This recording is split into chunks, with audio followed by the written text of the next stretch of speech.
Hey guys, Anthony, 4x4 Diesel. Who was around when we were trying to repair this crack? And now, some people are going to have a bit of a laugh. Some people have seen what this is about. Some people know all about it. Some people are new, so we'll quickly give you a bit of a summary of events. So I suppose this is a bit of information for anyone with a Toyota Land Cruiser, Prado, you know, LC120, LC150. It can happen to other vehicles as well. Hiluxes get cracks in different places, but I shouldn't say it's quite common. It's sort of common. I mean, heaps of them don't crack. Most of them don't. What's it? It's about as common as... It's probably more common than a cracked piston. There you go. So, yeah, that'd be getting... not really that common, really. You know what I mean? That's, what is it? Cars come in the workshop, one in 50? I don't know, something like that. And it's the off-roaders, heavy-duty suspension, bull bars shaking around, all that sort of thing. As you can see, the vehicle, it's a chassis here, right? And that's the steel body of the vehicle on top. It's connected by some body mount rubbers, which we've talked about before. There's some more hiding over there, down there somewhere anyway, right? Anyway, we've talked about those in other videos, so we're not going to go there and go off topic. We wouldn't do that, would we? Anyway, what happens here is, you know, you've got a battery sitting about here somewhere, and all the constant like this, they eventually split up there, right? Well, you may or may not have a battery, but most people do, because guess what? Passenger side. So what does that mean? That's where your main battery is. Okay, so quite commonly it's at the other side, driver's side, because there's a really big heavy battery, like a full river 30 kilo big thing. That's why less is more, guys. Less is more. Anyway, this is actually off topic, a positive of lithium, because they are lighter, right? But to make sure you haven't got a battery that's too heavy and it's secured, it'll be fine, because every vehicle comes out with a battery in behind here that's 15 to 20 kilos. So try and keep your battery 20 to 25 kilos and you should be right. And those, as it turns out, the Optima's 23, 24 kilos, the ones we use, and the Century Dual Force, the 90 amp hour, is even 23.5 kilos, so not bad at all. Keep it well secured. But what can happen is, I'm not blaming the battery, but it's a contributor. If the battery's not here, right, I need to do some more securing that too, yeah? But if the battery's not here, then there's a lot less weight on here getting shaken up and down, if you know, which is probably why the other side hasn't cracked at 400,000 k's. Now what happens is, the crack starts usually about this kind of area, and it runs up, and you can usually drill and stop the crack. So what we did, you can do a drill and then do a repair. There's lots of different repairs, and there's ways to put plates and rods and weld things, and we've talked about, I'm pretty sure, in other videos. If you missed that, sorry, but that's why now is the time to subscribe and turn the bell on. We'll go over it all again, but not in this video. What we're going to go over in this video, what I'm trying to do here is, I know ways to fix it. I know people, we can get it all fixed up, welded, put plates in and all that. We've talked about that in other videos, but what I want to talk about is, as I said, I'm here to help. So I'm trying to help people do things the cheap way, something you can do yourself. This is a DIY style, if you know what I mean. So, you know, the panel shop and the mechanic, they might not be happy about this because they want to maybe get some proper money for a proper repair. I'm trying to help you save money, right? I'm not worried about making money or getting you booked in to get more jobs done and all that sort of thing. We're here to help, right? We'll do it. If you can't do it and you need us to do it, we'll help out if we can. We can't do everything, but we're going to help you out anyway. So we used a product. I can't even remember what it was. Someone can put it in the comments what it was, please. If you saw me and you had a giggle going, hey, you know, look, we don't know if it's going to work or not. You can see when I press that, you know, there's a bit of flex there. Now, where I've drilled the last hole up the top there, I believe it stopped the crack, because I can't see the crack going any further. I could be wrong, but I'm pretty sure it stopped there. Probably need to get in there and have a look, but if they continue, they can come all the way back through here, through that insulation layer there, and you'll see the crack through it. So it looks like it stopped at the last. You can see I tried to drill it there, didn't work, drilled it again, drilled it a couple of times before it actually stopped, usually on the bend, because guess what? Then it's in a different direction. It's going like that, as opposed to that end piece there, kind of, you know what I mean. Anyway, hopefully you do. And the point is, the other product we used, the DIY style, it didn't work. Maybe I didn't let it set long enough and we drove the vehicle too soon. I'm not sure why it didn't work. Maybe it's just crap. Anyway, we've got something else there we're going to try. This certainly isn't an ad for Loctite. Loctite didn't give me this. Somebody gave me this. Doesn't matter who gave it to me, but he gave me a few products. And I looked at this and I went, okay, it could come in handy for things, and it certainly would come in handy for things. And it's been sitting there for maybe, could be 6 months or a year. And I just, look, I was going through a few things, having a bit of a clean up, and I saw, all right, epoxy. it says weld, so weld's the trademark. Bonding compound, 3355 psi. I mean, that's pretty precise, isn't it? I don't know how the psi works on this, but anyway, it calls it weld as well, so it should be strong. It's an epoxy 2-part, so it should be really strong. And I'm going to try not to use it all, but I'm guessing that once you open it, it's the sort of thing that dries up sometimes, but it's 2-part, so usually they might last a long time as long as you keep it separate. See, one's the resin, and one's the hardener. So the way these products work is you mix it together and there's a chemical reaction, right? It tells you all about it on the back here most likely. Now, I'm not recommending this, I'm just showing you what I've used, so then later in another video, I'm doing it for you, right? I can just get it repaired, I can fix it up, I can get the genuine plates, I can get someone to weld it up, but I'm going to waste some time and I'm going to use this stuff. So I'm going to mix up a little bit and I'm going to get some rubber gloves on. Let's get the rubber glove ready. There it is right there, right? One of them. And I'm going to use my finger and just sort of paint it on, and I'm going to build it up and try and get it thicker. I don't know what the viscosity of this is like, if it's going to run off. I don't know if I need to come back later and do more coats, but I want to get a good 2, 3, 4 millimeters thick if I can. Try and keep it neat. I'm only going to do the side we can see because there's some stuff in behind. Again, we're trying to do it the easy way that a DIY at home can do it. I suggest jacking up the car to allow a bit more access, maybe take the wheel off. Then you can just get in there and concentrate on what you're doing. So everybody's gone now and checked their vehicle for cracks. Let us know in the comments if you've got any cracks, both sides, one side, how bad it is, whatever, because everybody's going to be interested in that. You can see how common or how rare it really is.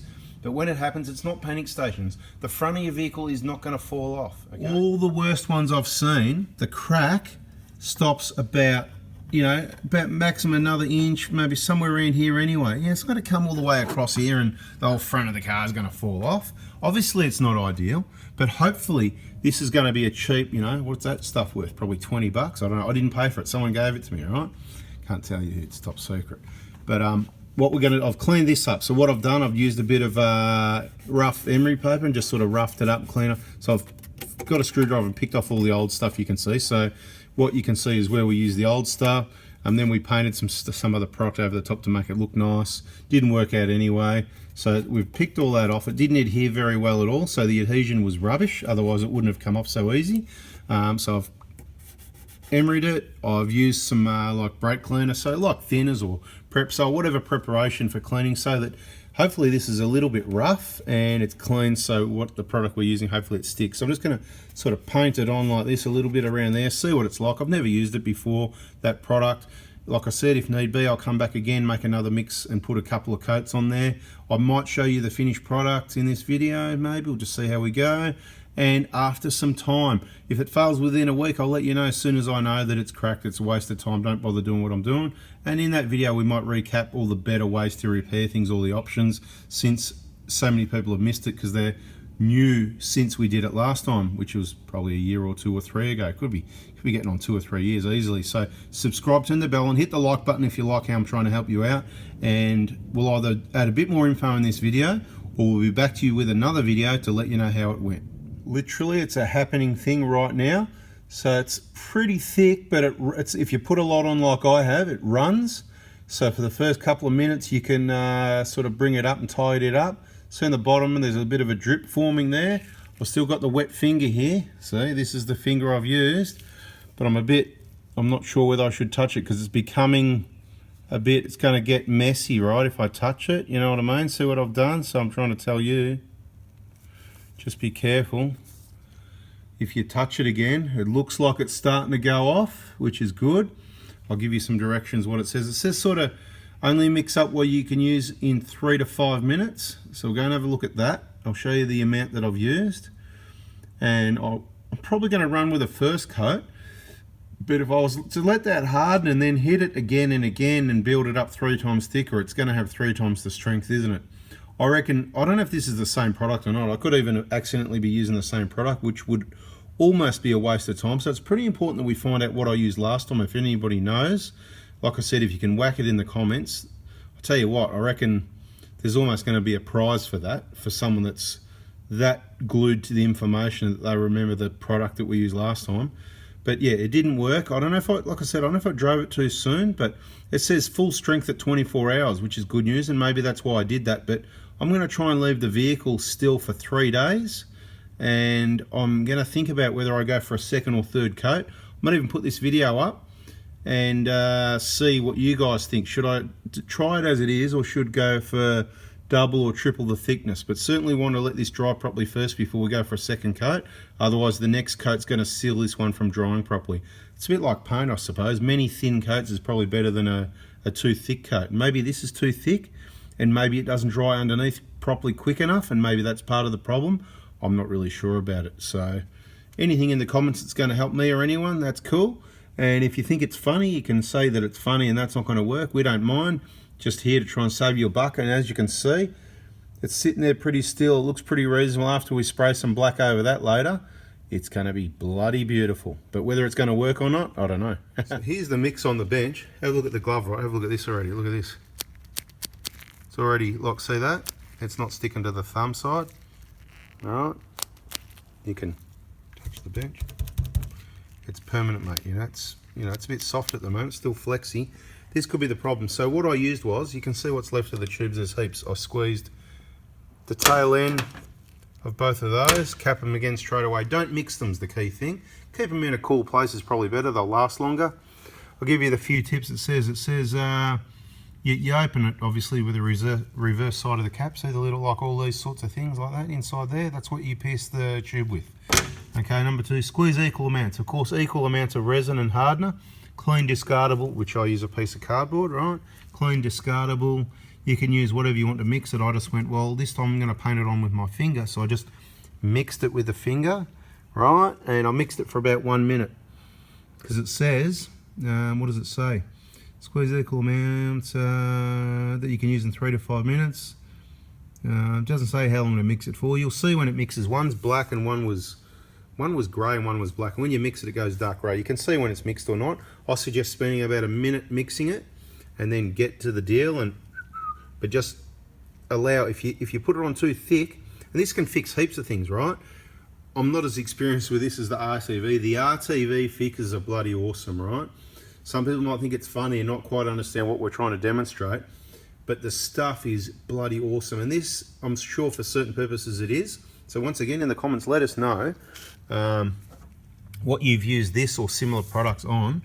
Recap tubes at once, black cap. You got to make sure you put the right caps, because if you mix up the caps, you're in trouble as well. Recap, matching black cap with resin, white cap with hardener. And it says mix thoroughly. Oh yeah, it does say for 1 minute. There you go. Mix thoroughly for 1 minute. I knew it said 1 minute.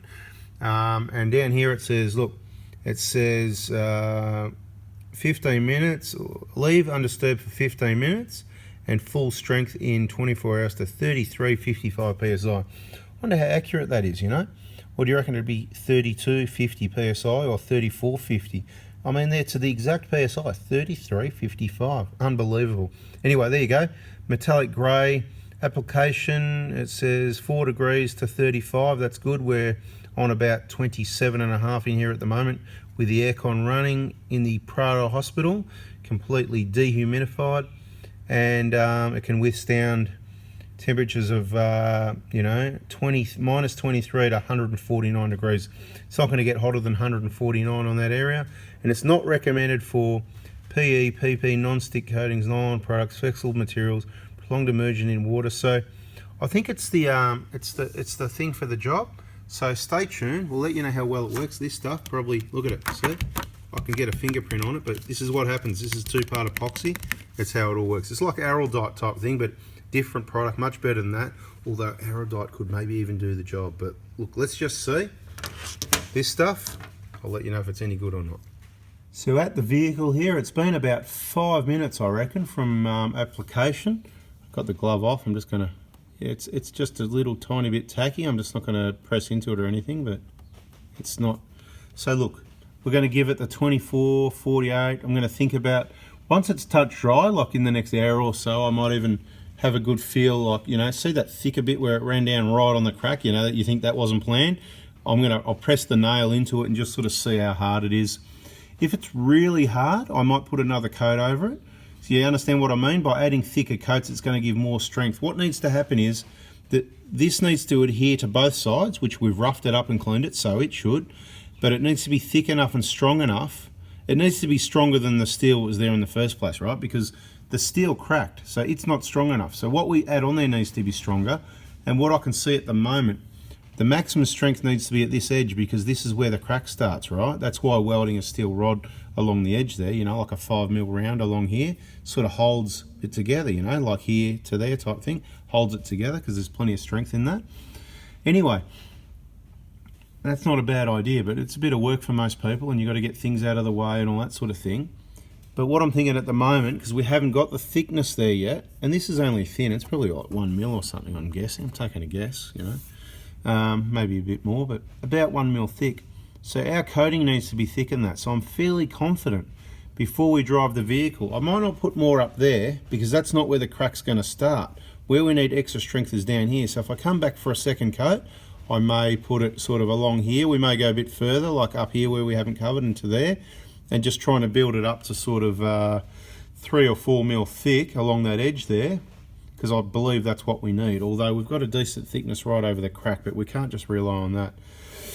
Anyway guys, subscribe, turn the bell on, we'll finish up this video. I'll let you know in another video whether successful or not and if we added extra coats, and we'll be looking at the comments to see what you think, any information you've got, and it's a bada bing, bada boom. I'm out of here, see ya.